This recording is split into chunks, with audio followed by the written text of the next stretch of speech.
ముందు స్థానిక పెద్దలు ఆనరబుల్ హనుమంతరావు గారు శుభాకాంక్షలు పలికేందుకు ఆహ్వానిస్తున్నాను. పెద్ద హనుమంతరావు గారు.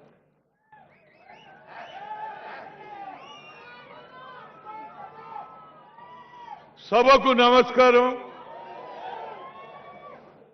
తెలంగాణ ముఖ్యమంత్రి మా మిత్రుడు 4 సంవత్సరాలలోనే ఈ రాష్ట్రంలో ముఖ్యమంత్రి అయినటువంటి ఏకైక వ్యక్తి భారతదేశంలో ఎవరు లేరు.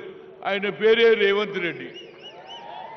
అదేవిధంగా మన తెలంగాణ ముఖ్యమంత్రి పొన్నం ప్రభాకర్ ఇన్ఛార్జ్, అదేవిధంగా జూపల్లి కృష్ణారావు గారు, అదేవిధంగా మా చెల్లె మేయర్ విజయలక్ష్మి గారు, అదేవిధంగా అనిల్ కుమార్ యాదవ్ గారు, అదేవిధంగా మా అక్క సీతక్క, అదేవిధంగా వీవులక్క, వీరందరూ వచ్చారు. వేదిక పైన కార్పొరేటర్సు, అదేవిధంగా సీనియర్ నాయకులు అందరూ ఉన్నారు. అందరికీ నా హృదయపూర్వక ధన్యవాదాలు.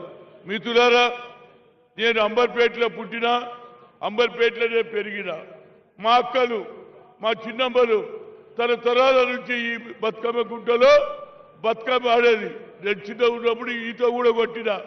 కానీ కొంత దుర్మార్గులు ఈ భూమిని మొహమ్మద్ ఆజం దగ్గర ఏదో కాగితం తెచ్చుకొని 35 ఏళ్ళు ఏడిపించిండ్రు.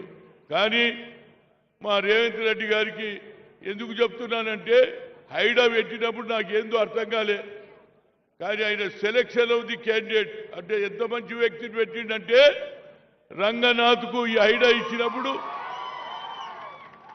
హైడా ఈ పవర్ ఇచ్చి ఈ ప్రాంతంలో అభివృద్ధి చేయాలని చెప్పిన 5 నెలలనే ఏప్రిల్, జనవరి, ఫిబ్రవరి, మార్చి, ఏప్రిల్లో పెట్టాడు.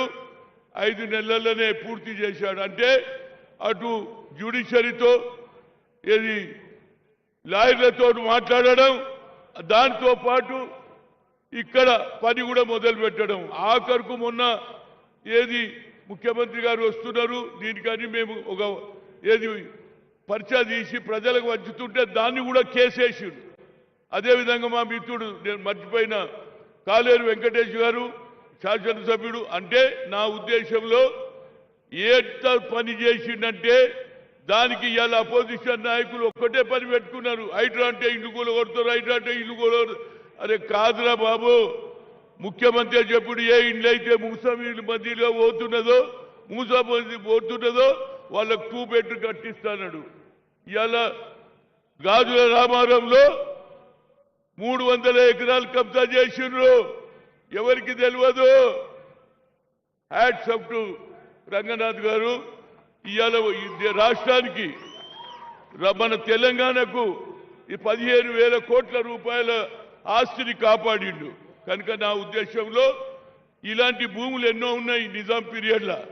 ఆయన కొద్దిగా పని ఎక్కువ చెప్పు, పని చేసే శక్తి ఉన్నది. ఎందుకు చెప్తున్నానంటే, నేను వెంగళరావు గారిని చూసిన selection of the IAS, selection of the IPS, ఆయనకు తెలియకుండా ఆఫీసర్లను మంచి వాళ్ళు పెట్టుకున్నారు కాబట్టి వెంగళరావుకు మంచి పేరు వచ్చింది. అట్లనే అలాంటి వ్యక్తులను మీరు ఆఫీసర్లను పెట్టుకుంటే మీకు మంచి పేరు వస్తుంది, రాష్ట్రానికి మంచి పేరు వస్తుంది. దీనికి కారణం ఏంటంటే, ఇవాళ ఎవరు కిషన్ రెడ్డి గారు, అరే నువ్వు ఎంతసేపటికి ఇడనే ఉంటావు, ఏం చేసినావు ఈ 5 ఏళ్ళ? నేనన్నా చేసిన ఒక శాసనసభ్యుడుగా ఈ ప్రాంతంలో ఆనాడు చెన్నారెడ్డి గారు ముఖ్యమంత్రి ఉన్నప్పుడు సిపిఎల్ ల్యాండ్లో మేము పిల్లలు ఏది ఫుట్బాల్, క్రికెట్ ఆడుతుంటే కొట్టడం జరిగింది. గొడవ చేసినా అందులో భాగమే. ఇవాళ మాకు ఏది గ్రౌండ్ దొరికింది, అందులోనే క్రికెట్, ఫుట్బాల్ ఆడుతున్నాం. అందులోనే Rajiv Gandhi international swimming pool కట్టించాము. అదేవిధంగా ఇవాళ బతుకమ్మ కుంట చెప్పడంతో ఇమీడియట్గా రంగనాథ్ పిలిచి చెప్పావు. I hats off to Ranganath garu. అదేవిధంగా ఇంకా 2 పనులు ఉన్నాయి. ఆనాడు ఏది రాజశేఖర్ రెడ్డి గారు ఉన్నప్పుడు ఆనాడు ఇక్కడ ఏది ఫౌండేషన్ కూడా చేసినాం గౌతు లచ్చన్న పేరు మీద. కానీ ఆయన పోయిన తర్వాత జ్యోతిరావు పూలే ఆడిటోరియం కట్టిమన్నాం. అది కూడా మొహమ్మద్ ఆజం సరెండర్ ల్యాండ్ కనుక దాన్ని ఈ ప్రాంతం ఇప్పుడే మా మిత్రుడు ఎమ్మెల్యే చెప్పిండు కదా, ఇక్కడ బడుగు బలైన వర్గాలు ఎక్కువ ఉన్నారు, పేదవాళ్ళు ఎక్కువ ఉన్నారు.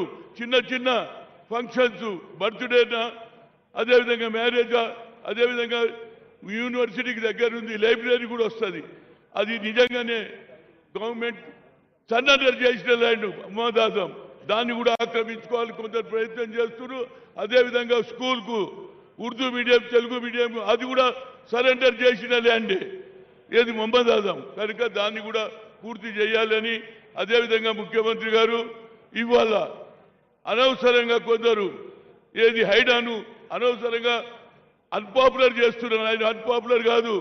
ఇవాళ మొన్న వర్షాలు వస్తే నేను చూసిన ఎన్ని ఇమీడియట్ గా పోతున్నాడు ఆ ప్రాంతానికి.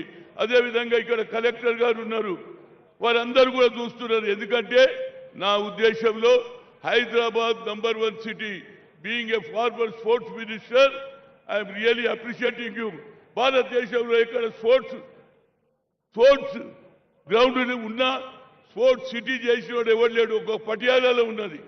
అందుముందే రాజీవ్ గాంధీ ఆలోచన మేరకే దేశంలో ఏషియన్ గేమ్స్ చేసిన వ్యక్తిగా ప్రతి సంవత్సరం గత 18 ఏళ్ల నుంచి రాజీవ్ గాంధీ ఇంటర్నేషనల్ 2020 అండర్-19, అండర్-17, అండర్-20, అండర్-14 చేస్తున్నా.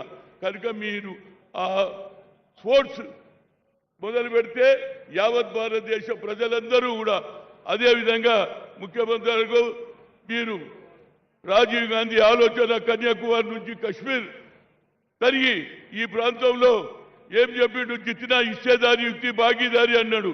We come to the power will conduct cash wise census అన్నాడు.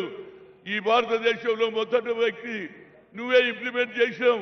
నేను 10 జిల్లాలు తిరిగిన తర్వాత సిద్ధరామయ్యను కామారెడ్డిలో 42 అనౌన్స్ చేసిరు. అది ఇంప్లిమెంట్ చేస్తుంటే అసెంబ్లీలో మీరు బిల్ పాస్ చేస్తారు, అది అన్ని పార్టీలు చేస్తుంది, కానీ మళ్ళా కోర్టుకు పోతున్నారు. అంటే మేము బతుకొద్దురా బాబు, మేము బడుగు బలైన వాళ్ళకి పైకి రావద్దా? సిడబ్ల్యూసీలో నిర్ణయం తీసుకున్నారు. ఏది ఈబీసీ అంటే నేను ఏదో అనుకున్నా, ఈబీసీ అంటే ఎక్స్ట్రీమ్ బ్యాక్వర్డ్ క్లాస్, అంటే సాకల్వాడు మంగళవాడు కిందోడు వాళ్ళకు కూడా పైకి రావాలంటున్నారు. తప్పనిసరిగా మీరు 42% ఇవ్వండి జిల్లా పరిషత్లో, అదేవిధంగా లోకల్ బాడీలో మా పిల్లలు కూడా భవిష్యత్తులో వస్తారు. గతంలో సోనియా గాంధీ కూడా ఐఐటి ఐఐఎంలో రిజర్వేషన్ లేదని సుప్రీంకోర్టు కొట్టేస్తే ఆ రోజులు మా తల్లి దగ్గర పోయిన అమ్మ, talent is not anybody's property, God has given everybody, we should give opportunity అంటే ఆమె మన్మోహన్ సింగ్ బిల్లు పార్లమెంట్లో బిల్లు పెడితే బిల్లు పాస్ అయింది. ఇవాళ మా పిల్లలు ఒక్కొక్కటి 1,40,000 సంపాదిస్తున్నాడు. All India institute of medical sciences చదువుతున్నాడు, డాక్టర్లు అవుతున్నారు. ముఖ్యమంత్రి గారు ఈ 2 ఏది మహాత్మా జ్యోతిరావు పూలే